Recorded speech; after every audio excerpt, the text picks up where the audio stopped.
Check, check.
Good afternoon. If you would take your seat.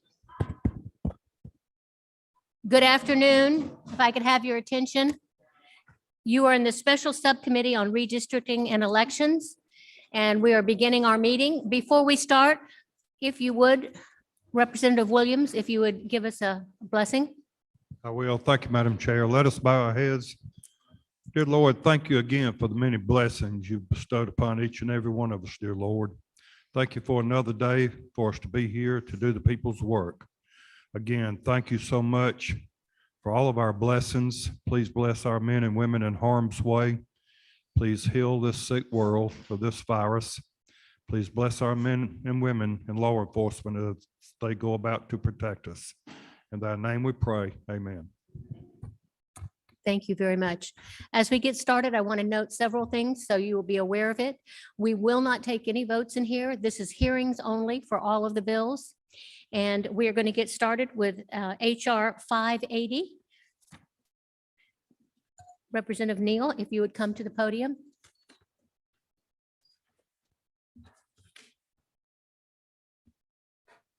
I would ask that everyone please be brief and succinct and try not to repeat everything that's been said before. We do have people signed up and we have a number of issues to address, and we have another meeting following this one. Thank you. Please go ahead. Thank you. Thank you to the chairwoman committee for allowing us to come before you today. It is our job as legislators to find solutions to problems within our state, find ways to make our processes better, find ways to make the way we do things better and more efficient. In the rare moments where we have an opportunity to come across Georgia innovators in the Georgia technology community that have possibly created new and innovative solutions for the problems we currently face, we should take an opportunity to explore what the possibilities of the state could look like. This concept has brought us here today. That concept is called Empowered. The measure before you today is simply to create a study committee to explore this new concept and how it can help Georgia.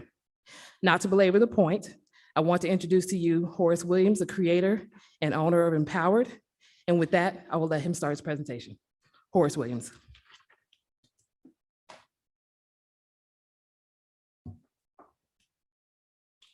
Good afternoon, everyone. And Representative Neal, I appreciate the introduction. My name is Horace Williams. I'm the founder of Empowered Apps. And today, I want everyone to consider the possibility of a simpler process regarding civic participation and participation within the processes that govern us for the constituents of the state. I'm a technologist by trade. Used to work at Oracle as a director of UX over social analytics. And I'm a son of a lobbyist of 40 years from New York City. I have a distinct perspective on these things, and I've worked in the space for 7 years here in Georgia. I've gotten an accolade, but I've also gotten an in-depth look at the problems that occur as a result of the complexities of the systems that exist.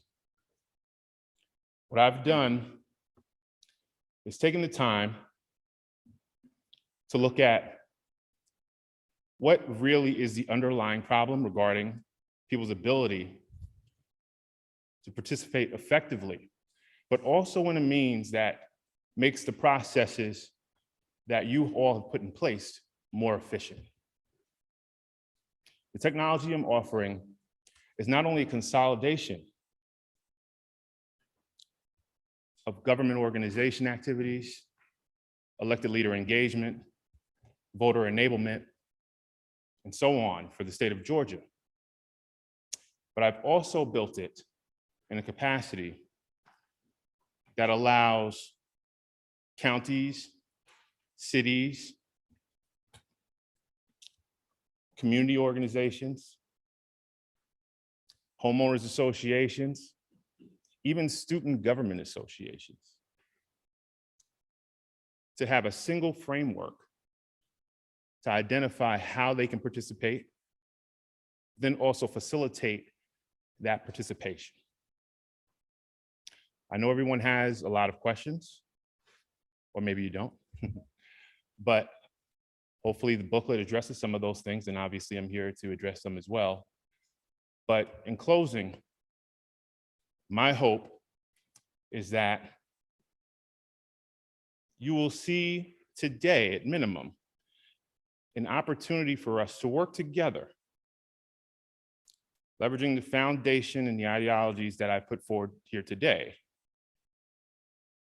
and the experiences that you all have representing the constituency and their issues to the best of your ability, and collaborate around a solution that ultimately makes it easier for the people in the state to be engaged, while inherently creating a more efficient process in the back end that enables you all to serve the people that you represent to the best of your capacity.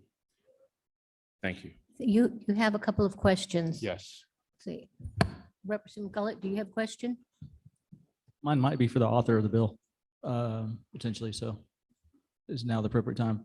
Okay, yeah, thank you. Okay, So, all right, we have a couple other questions. okay, she's up there. I can ask. So, it looks like an intriguing application. There's no doubt I'm in IT also. And what I don't understand is there's a cost to the state for this, right? It's not something you're offering for free. Well, yes. So- My So apologies. Go ahead. is this a bill that's doing a study committee in order for a specific vendor application to determine if that's something for the state to purchase? Is that what this is, like a procurement type of study committee? Is this the app that we want to buy? Well, I think when it comes to trying to make those decisions, I guess that's the point of the study committee, to kind of see and work through what that would look like. So if that is the case, then yes. But go ahead. Yes, Are follow there up. are there other applications? So voter engagement, this looks like a good app. I'm not either way on the app, but Yeah. is it about getting the ability for us as legislators or members, elected members, to contact our constituencies and our constituencies to talk to us, contact us? But I mean, is this the only tool that we're looking at related to this thing, or is it really just how do we engage, or the tools available to engage with our constituencies and engage with us? Yes, thank you for the question. So the purpose of this particular bill is to do a study committee on this particular application. And yes, to your point, everything you said, that is the goal of the application, but also outside of elected officials, it also brings the department entities within the state together in the same type of way and makes it easier for that transfer of information back and forth between the citizens and the state government. Now, the nuances of it, I can pitch over to Horace if you want to step in. Sure. Yeah. So first and foremost, thank you. So a few things. One is that in terms of vendors in the space, I have, just for fairness of due process, I do have a list of those, and I can share them as well. The other piece is that one of the things that is part of the reason that we're surfacing this solution is I think that when you do look at some of the other vendors, there's a very unique path that we've taken, particularly regarding just the full circle approach. It's not, so you'd mentioned the engagement specifically between elected leaders and constituents. But as you and I both know, there are several other parts to, enabling them as citizens, right? And every phone call that they make shouldn't be to you, right? And what we want to do is make sure that they have access to all of those things, but in the capacity of which does not create inefficiency on the side of government. So that is where we stand in terms of our approach. And then just in terms of going about the process itself, we do have a list that can be provided, amongst your own research as well, regarding kind of the competitive space and other applications that can be used. You have a question from Representative Bernal? Thank you, Madam Chair. Did you, maybe I just missed it, but did you explain to us what it does and why this would be to our advantage to have it? I know you said that it was in the book, but Yeah. did you give us any explanation? Probably not an in-depth one, very high level, because I was just trying to be cognizant of the time, but I can give a little bit of a brief summary. Empowered has 3 core functions. One is data. That is data regarding jurisdiction boundary maps, elected officials, organizations, and constituents, all of which we manage in a way and capacity that contextualizes how people become engaged based on their location, the things they're interested in, the issues that they have. Secondly, we have the application for administrators or agencies and elected officials that allows them to engage the constituency. Or there are even their own lists that they want to bring in there and invite to our application to further enable their engagement. And then lastly, we have the app. And I wanted to go back a little bit because I was asked before if it was free. So the app itself is available now. It's a free constituent tool. The administrative side of it that I'd mentioned, where you're able to manage all the jurisdiction boundary maps, all the data, engage those constituents, get data from the constituency, that is the part that we need to have resources accommodated for. No problem. And if I could, Mr. Chairman, I want to make sure that everyone understood. When he says jurisdictional boundary maps, he is referencing your voting maps, past and present, that the application is centered around. So when the communication happens, it's actually happening between you and your voter base. Yes, we can target by specific district, sub-district. We, in some cases, can even go down to neighborhoods. I mentioned HOAs. Oh, Okay, sometimes I'm so loud. I think you know what's in it. But essentially, I've created a system to manage and segment shape files, which we call them, but they are districts. Whereas things along the lines of redistricting practices and so on can be done very seamlessly, and then done in a way that is very visible and transparent to the end user, otherwise known as constituency, and other things along those lines. It can get pretty deep, but ultimately we can facilitate. You have another question, Representative Sands? Thank you, Madam Chair. And I'll ask to whoever you find it most appropriate, but I'm taking an assumption. I want to make sure to clarify. Empowered is a proprietary app owned by what company? My company. What's that company? The company is called Empowered. Okay. But it's a good question because we do have three tools. One is Empowered, which is the application. The other is Power Tools, play on words, but that is essentially what we give to the elected officials and the organizations, administrators, and then Power Base, which is our data infrastructure that allows us to manage all of those things that regarding jurisdiction maps, elected officials, and things along those lines. Thank you. So my clarifying question here for the author, I echo, I think this is a great conversation to have because of what the tool does, but do you feel like it's appropriate to specify prior to a procurement process what a particular proprietary platform that the state is favoring to look at versus the service we're looking at itself? Is there a reason that we're singling out ahead of that time frame a particular app and company? Not necessarily. The reason for bringing the measure just initially is just being familiar with the space, being familiar with the offerings and kind of the needs and what that we have in the state. So absent of trying to circumvent anything, this was just a measure to say, hey, put it before the body and see if in a bipartisan way we can come up with any solution to solve a lot of the issues that we're having at the state level. Thank you. Thank you very much. You have no more questions. Thank you. Thank you. Okay, now we'll have Representative Gullett, House Bill 1085.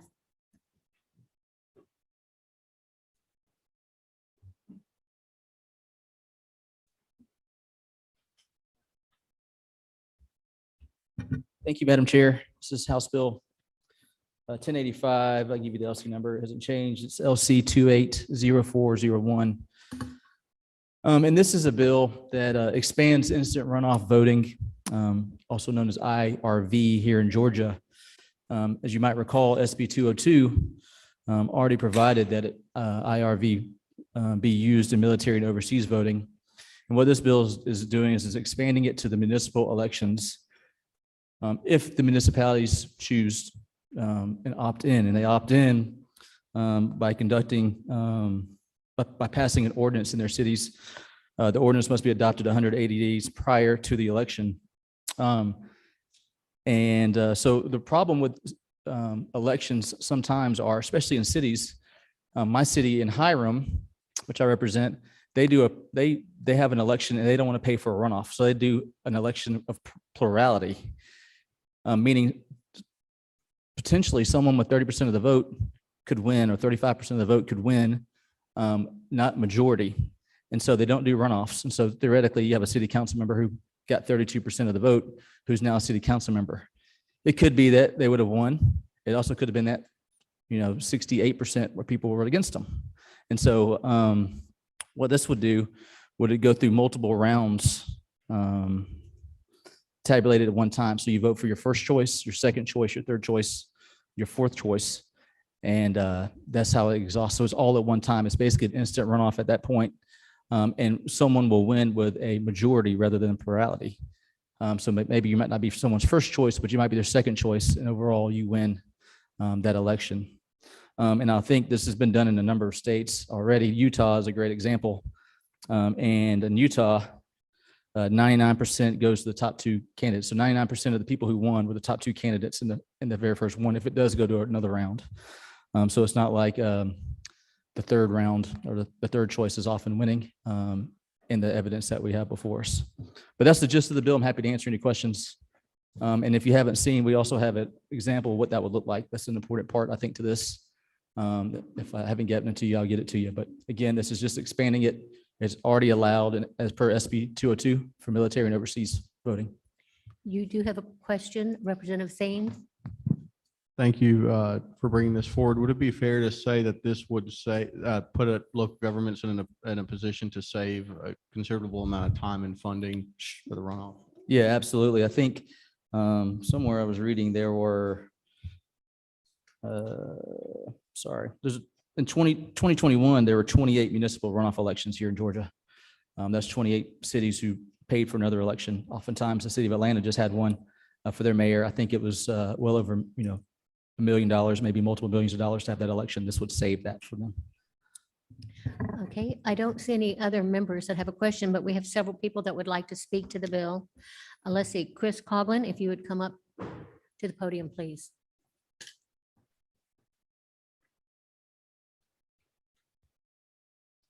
Good afternoon. My name's Chris Coughlin. I'm the Mayor Pro Tem of Johns Creek, Georgia. And in February of 2020, we passed a resolution asking the Georgia legislature to pass a bill exactly what is entailed in House Bill 1085. We have essentially 9 valid reasons why we would want to implement IRV in the city of Johns Creek, and hopefully other municipalities would get this opportunity as well. But to speak on the foremost priority from this bill, we would appreciate the tax savings that we could save with this methodology. It'd be 1 to 2% of our annualized general fund budget. So as you all know, as legislatures, the opportunity to save these funds and improve your voting mechanism is usually few and far between. So we would like to pursue this. It has with IRV, you have a better turnout. You think of your runoff election, generally in Johns Creek, we'll see a 30 to 50% drop in turnout. With IRV, we would have that more representative sample. In my day job, I work as a scientist, and I did a literature review and using the empiricism of where different places IRV has been implemented. It's associated generally with civil competitive elections. That's something that this society desperately needs. There's additional advantages. There's more voting power. It saves resident burnout. Certain voting mechanisms like vote splitting, spoiler effect, those are no longer germane to this system. It improves voter satisfaction. If you look at the empiricism related to this methodology of voting, it ranges, but generally from 70 to 95% support once they understand it. So it's got overwhelming support. In the city of Johns Creek, I put it up to our constituents. We ran a sentiment analysis on the open-ended responses, and we had 95% favorability for this methodology. And finally, it returns some of the local control to those particular municipalities. So those are the major advantages. The one disadvantage that we've recognized is it would be a formal one-time communications campaign where we'd have to go out and educate the voters about the change. But besides that, there are no real clear disadvantages with a myriad of advantages with this bill. Thank you very much for Thank sharing. you. Tom Gill, I believe you're next.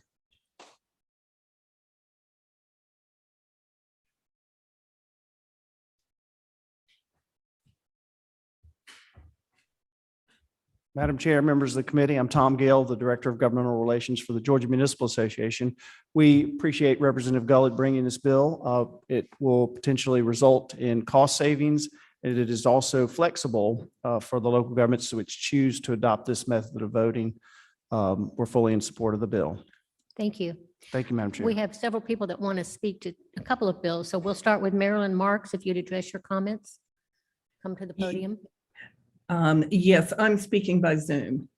Okay, great. Go All ahead. right. Thank you very much, Madam Chair, for this opportunity to speak. I'm a victim of instant runoff voting. I ran for mayor of Aspen in Colorado some years ago, and actually it started my work in election reform. And I am with Coalition for Good Governance, nonprofit, non-partisan organization. I would just like to add words of extreme caution here. That there are many good things that seem to sound very good about the philosophy here, but I would urge that this start with a small pilot project, maybe with a municipality of 10,000 or under. What has been learned about instant runoff voting is it is almost impossible, virtually impossible to audit. It is a very difficult, non-transparent type of counting that citizens are not happy with once they try to figure out who won. It doesn't work well at all when you are trying to do a multiple seat race in a city council race. What happened in Aspen was that no one won. The math got so complicated that none of the candidates exceeded the minimum threshold, and they ended up just having to choose two candidates who had the leading number of votes that nobody understood how they got them. And those two guys got the city council seats. I was not running in city council, so that so I'm not really speaking with bias there. I will say that in Aspen, once people understood just how non-transparent this system was, how really nobody could recount it, that Aspen took it out of its charter, even though it was permitted in Colorado, that Aspen citizens decided they never wanted it again. Thank you very much for sharing your thoughts with us. We are on a time constraint. Thank you. Okay. Next on Zoom is Anna Dennis. Please identify yourself and who you represent. Hi, this is Anna Dennis. I'm with Common Cause Georgia. Thank you, Chairwoman. So I'm here to actually speak for the bill. I'm 1085. Common Cause Georgia, we are a transparency organization who believe in ethical government. However, we also believe in having the right to have ranked choice voting. What we have seen is that ranked choice voting is a movement of voting that is moving across the states. In Georgia, we have over 159 counties. We have many, many municipalities. And so we do believe that this will be a benefit for counties to be able to limit cost reductions with having multiple runoffs. And we already have systems where we're doing instant runoffs with our military voting. So we're definitely here to stand for this bill. Thank you. Thank you very much for sharing your thoughts. There are no other comments. We appreciate that. We're going to call up the next bill now, and that's going to be House Bill 975. Representative Mitchell.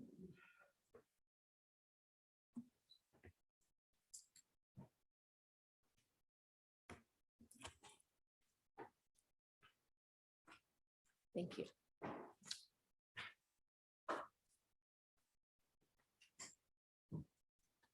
Thank you, Madam Chair.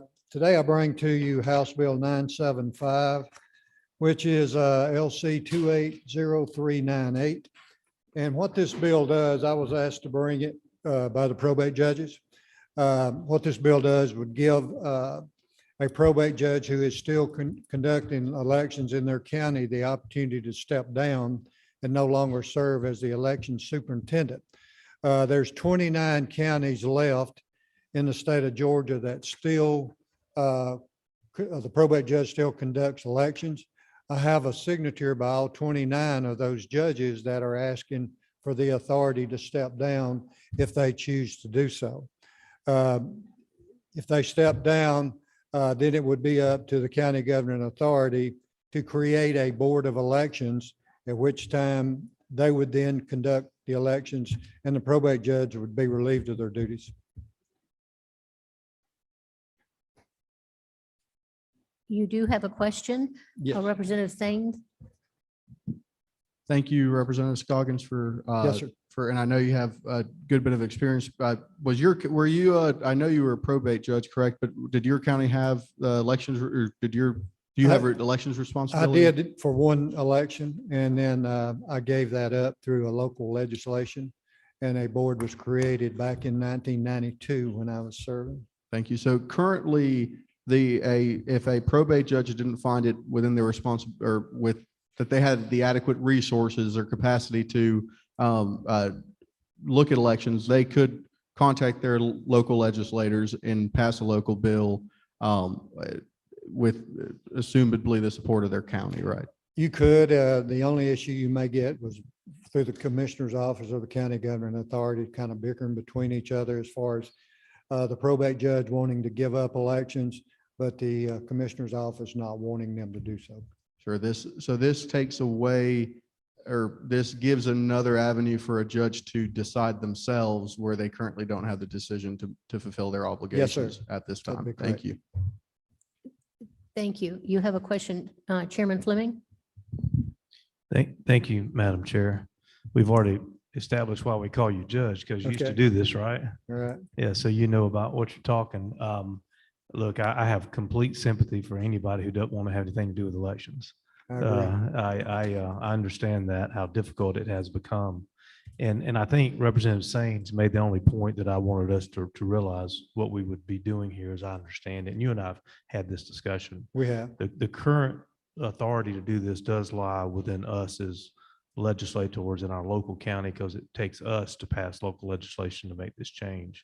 And we would be switching that authority from us to the individual probate judges. You would be, yes, sir. Yeah. Yes, sir. Okay. All right. Thank you. All right. Representative Burnell? Thank you, Madam Chair. What additional costs would this be for the counties? Well, each probate judge wears many hats, and every county is a little bit different, but a lot of probate judges handle traffic. A lot of probate judges handle vital records, and then some handle elections. And this is an add-on to their salary that they get on an annual basis, either from the state minimum salary bill or from local legislation that would set their salary. So if they decided to give up elections, they would be forfeiting that add-on for their salary at the end of their term. Can I ask another Yes, question? follow up. Thank you. I understand that part, but now if you have to go and you create a board, Right. does the probate judge in these counties, do they have a staff a staff of elections that already works, or would the county now have to go and hire an election supervisor and then hire all the people to work on the elections? Well, as you can see that list I passed out, there's a lot of the counties that are really small, like some of them are less than 3,000 people in the whole county. So they would have a couple of people in their office that would do that. But if you can imagine this situation, if you were running for probate judge in that particular county and it was a very close election and you won by 3 votes, well, John Q. Public's going to say, hey, you won your election because you got to count your own votes. So that is one reason that I think that the probate judges should have the right to step down from serving as election superintendents. Okay. Representative Williams, you have a comment? Thank you, Madam Chair. At the proper time, I have an amendment. I realize that because I was involved in elections for a number of years, and we have Judge Blackwell does a great job down in Baldwin County, and have a board of elections over in Putnam County. But I know there's extra pay, what you mentioned, that goes on. So the amendment I had was at the proper time to introduce that so that the add-on would stop at the end of that probate judge's Term, yes, sir. Right. So that's, There's a 1-year notice in the bill that they have to present to the commissioner or the governor's authority that they are wanting to give up elections, and they have to do that in a year in advance, and they would do it on an even numbered year, which would mean that would be the election year, and they would have a whole nother year to get the board created and in place for the next election. For instance, if they did it this year, the election this year, they would still have to conduct in 2022. The notice would be given out in January of 2023 that they needed to create the Board of Elections, and the Board of Elections then would hold a 2024 election. right. My amendment, if I may, Madam Chair, my amendment would require 24 months notice. I don't have a problem with that Yeah, amendment. if that would be acceptable. As complicated as elections have gotten and more rules and laws, I feel like it would just be beneficial to have 24 months at 2-year notice. I don't have a problem with that. Thank you. Thank you. At this time, I'm going to take the recommendation, since we're not voting on anything here, and give it to Legislative Council to incorporate it. It would show up in the committee Okay. substitute. Thank you. Representative Gullett, do you have a comment? Really quick, just of these counties, I see the population small. I think it's, you only have to be an attorney to be a probate judge over counties with 100,000 people or more. If Is that you're in a right? county less than 100,000 people, you don't have to be an attorney to be. So the it's probate likely judge. that a number of these folks who are doing these elections aren't attorneys today. They're not. Okay, thank you. That is all the comments from the committee. Now, I do have a couple of people that want to speak to it. Todd Edwards, if you'd come to the podium.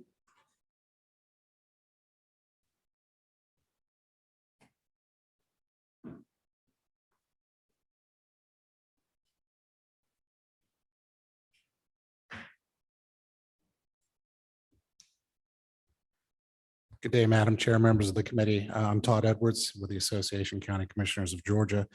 You were correct. We have about 30 counties in the state of Georgia where the probate serves as the election and superintendent. Usually these are small rural counties, but there are a couple of medium counties in the mix.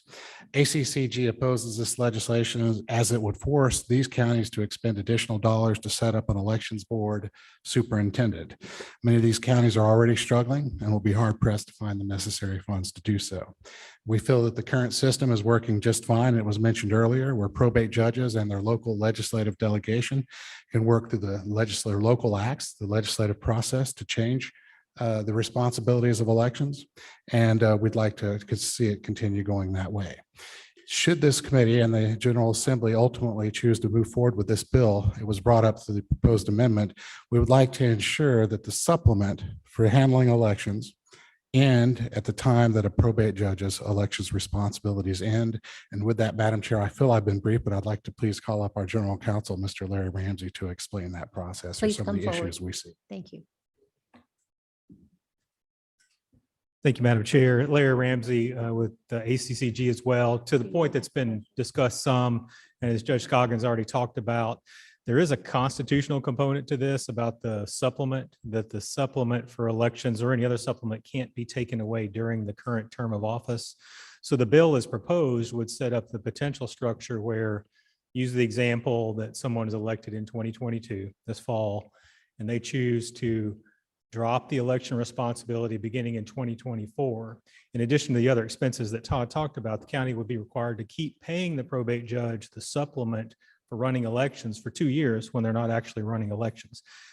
I don't know that there's an easy fix. It might be that the notice period would be part of the way to deal with that issue. But again, we do have a concern about the continuing to pay for something that a probate judge has chosen to stop providing. So, Thank you. Thank Thank you you. for bringing that. We do have a member, Representative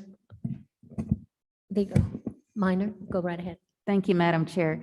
The question is for ACCG. Just based on what Representative Scroggins said about the judges counting their own votes during an election, that can be problematic. Do you have another suggestion for that?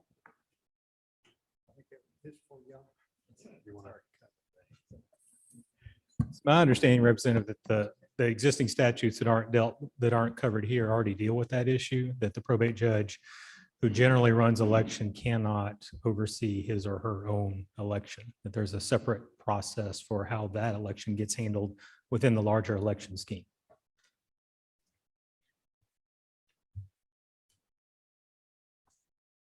Representative Brunel. Thank you, Madam Chair. I just have one other question for the author. Why is this a problem now, or why is it a concern that you all want to make this change? Well, it's not that I'm wanting to make the change. I'm just presenting this on behalf of the probate judges that do want to give up elections. If you can imagine the last 4 years, what the election superintendents in every county have been through with recounts and all those types of things. And so that's the reason. I can't blame them for really wanting to give up elections. I wouldn't want to be the election superintendent and be elected in my county. And that's the reason they really want to give up that authority.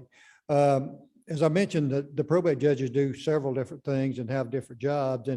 And if you are a custodian of vital records in your county, you could go in tomorrow and say, I no longer want to serve as custodian of those vital records.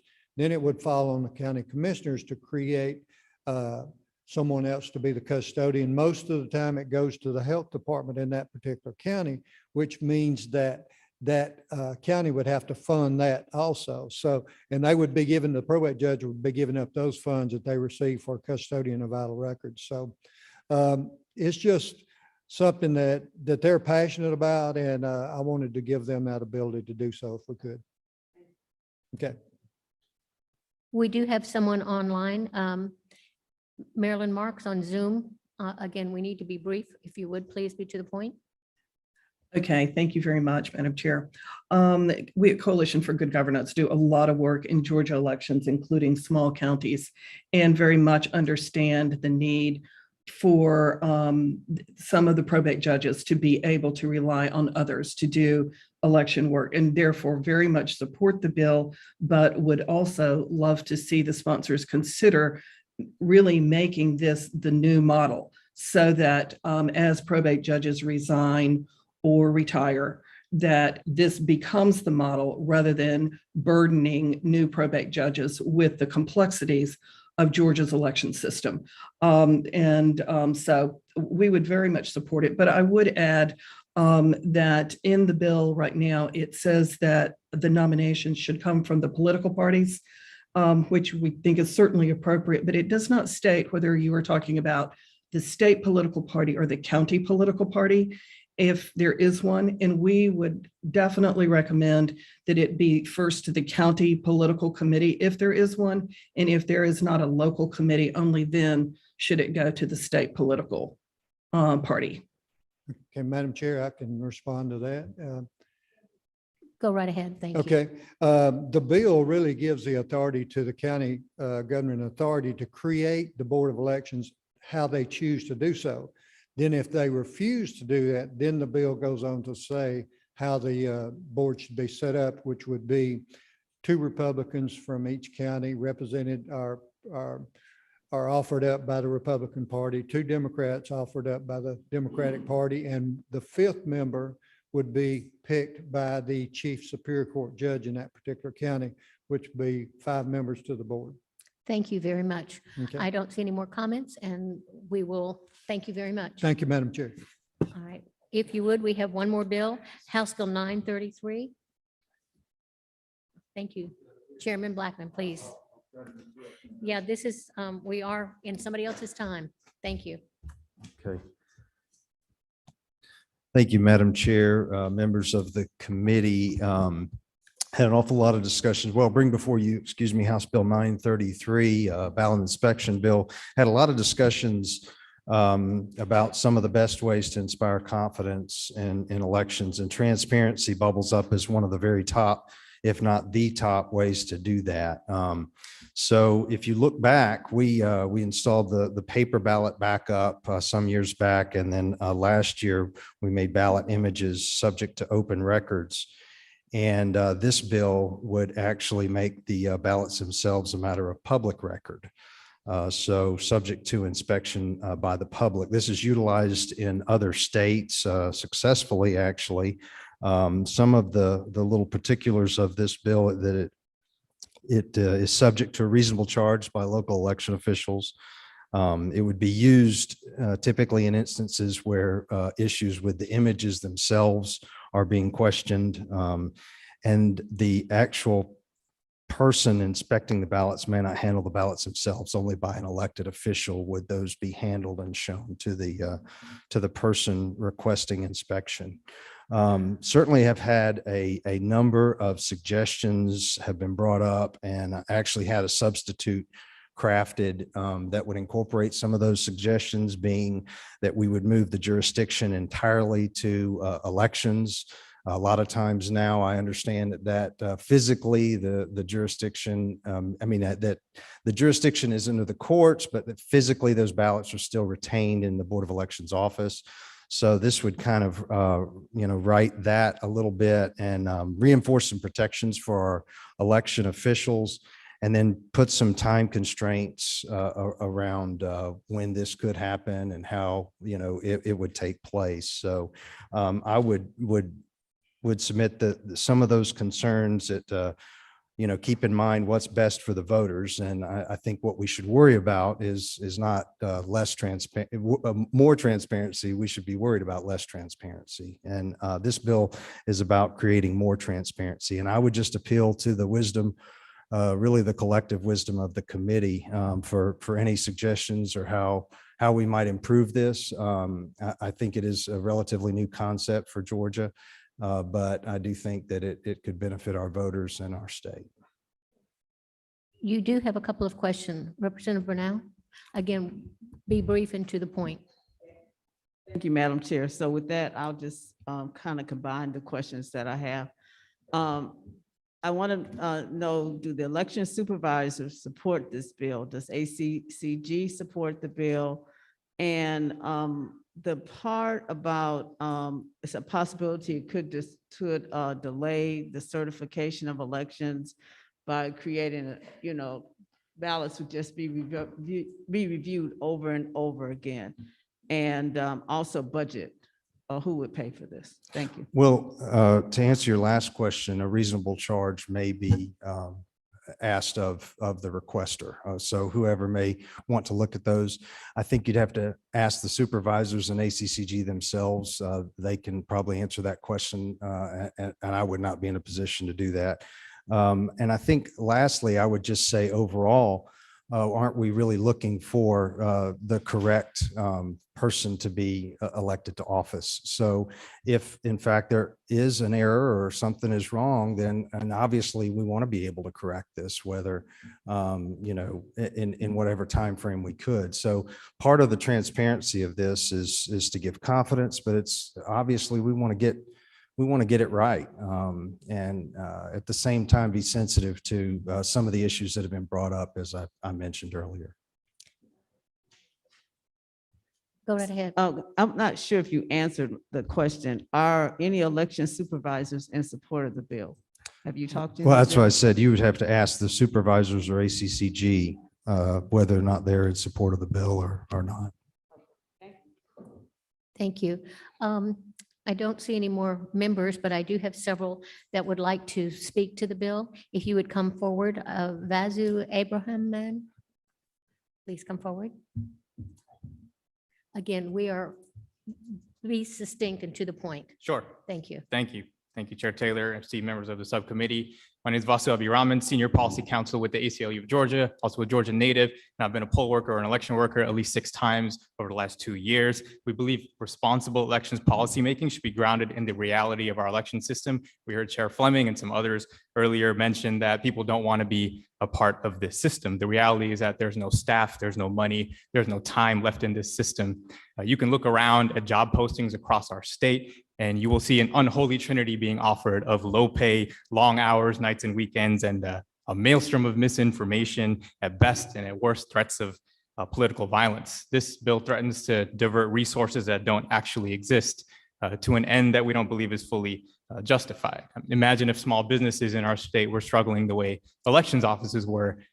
we would ask, would you consider a bill to open up small businesses in our state to IRS-style audits that could be launched by untrained members of the public? We do understand that there may be a good faith intent behind this bill, but if we're grounding elections policymaking in the reality of our current system, we would not be advancing this kind of bill. Now, if this bill were to advance, we do have recommendations to possibly make it better, creating a limit on the potential number of requests to inspect ballots and records, restricting who is allowed to inspect these ballots, just like we restrict who is allowed to launch a voter challenge in each different county, restrict the number of times a single entity is allowed to inspect ballots, provide limitations around timing, perhaps keeping these ballots from being inspected within 45 days of a given election, and so forth. We have a lot of recommendations there, but our core recommendation here, with what elections officers are already facing, implementing SB 202 and SEB rules, a new voter registration system called Jarvis, which we do support, but we know there'll be resources that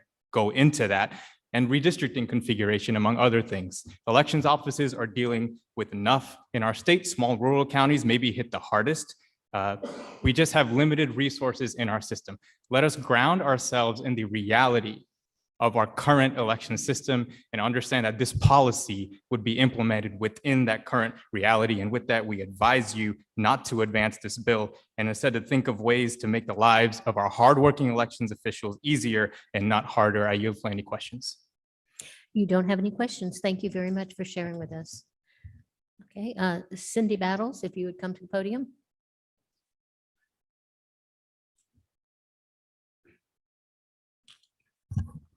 My name is Cindy Battles, and I am the Director of Policy and Engagement for the Georgia Coalition for the People's Agenda. Similar to what Bazu has said, across the state, election supervisors are quitting. We have election supervisors saying they don't have the resources to run their polling locations. They can't hire staff. They're having to close all but one polling location, et cetera, et cetera, et cetera. We continue to talk about the 2020 elections and the people who refuse to accept the results of those elections like it's a logical, clear thing. Yes, transparency is a good thing, but so is saying, hey, there was a risk limiting audit, a hand counted risk limiting audit. There was a recount. There was this. Y'all, there are going to be people in this world that no matter how many times you tell them that this happened, they're still not going to accept it. So the fact that we are still in 2021 and 2022 trying to pass legislation that appeases them to the recklessness of the election supervisors and the election staff that we are already having a hard time retaining.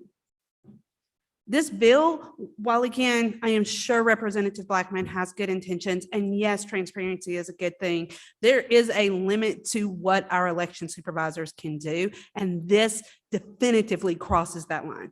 Thank you. Thank you. Representative Nguyen, I did not see, please come to the podium.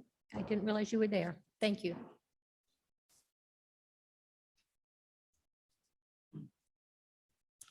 Thank you, Madam Chair.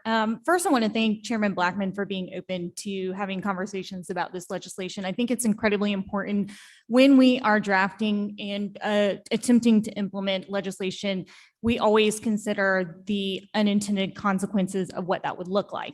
So I did take the time to talk with the Secretary of State's office in Colorado. They have similar provisions, and they took a look at their bill and they took a look at what they have passed in their state. Now, I want to share some top line things with you. So one, the distinct difference between Colorado and our particular bill, this version of it, is Colorado distinctly limits the time limit. It can only occur after all counting, all audits, all certification, and all challenges are completed.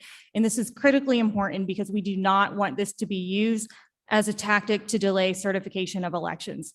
Two, what Colorado also shared with me is this is extremely cumbersome on our local election boards. So when you think about what they have to do in order to fulfill this request, they have to actually go through ballot by ballot to redact any information that should be kept private.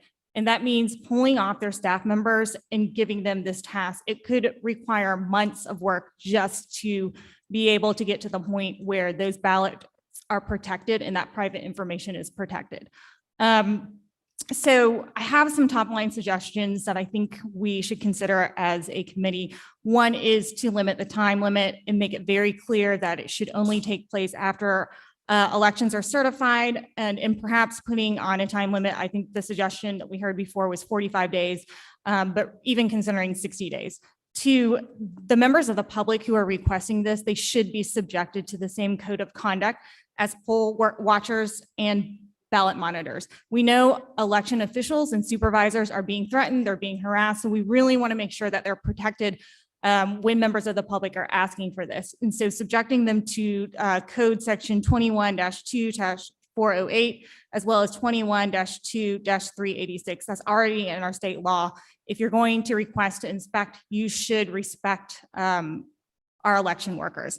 And the last top line is to really think about limiting this to Georgia electors, because we want to avoid what we've been seeing, which is outside interest groups coming into states and using it as a partisan tactic and a tool to delay certification of elections. So thank you, Madam Chair. Thank you. Let's see, Joseph Kirk.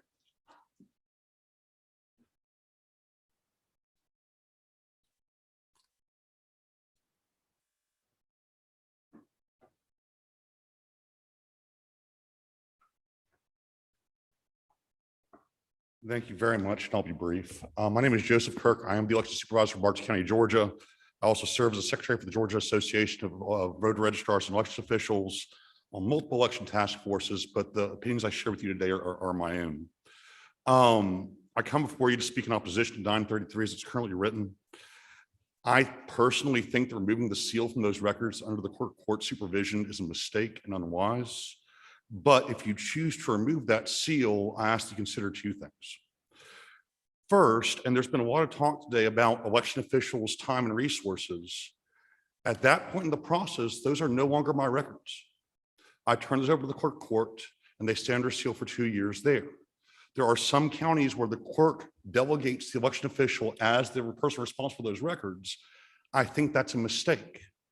We need a disconnect between those election artifacts are maintained by the clerk and the election office that conducted the election. So I keep one set of records. Secretary of State gets a set, and then the clerk of court gets a set that's under seal for the judge in case of an election lawsuit or a contest. So there's a clean set for the judge to go through and look at. That is where the ballots end up. That is where the absentee ballot oath envelopes end up. I sleep better at night knowing that there's a set of records that I have no access to, that I can amend, destroy, or tamper with, and that is one less thing I can be accused of doing because I physically don't have access.